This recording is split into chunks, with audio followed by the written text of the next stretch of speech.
And now we are launching a new feature on our website to help you keep track of what's going on along the border. Ainsley Earhardt, she's here to tell us all about it. Ainsley. Thank you, Sean. On our website, foxnews.com/Hannity, you will now find an interactive map of the southwest border. As you can see, it is divided up into the 9 Border Patrol sectors that are positioned along Mexico, from the San Diego sector in the west to the Rio Grande sector on the east side of Texas.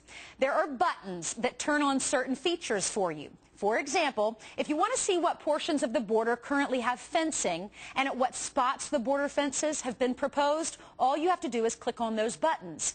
To zoom in on a certain sector, you just click on it. The yellow triangles indicate locations where we already have links to recent news that we've been reporting on, or areas where we have actually been ourselves and reported. To watch a video, all you have to do is click on it, and it will play automatically. Each time we do a report from this border, it will be added.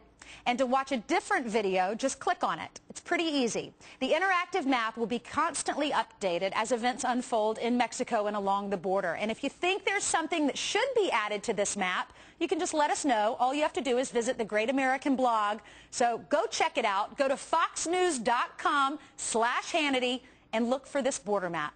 Back to you, Sean. Thanks, Ainsley. As we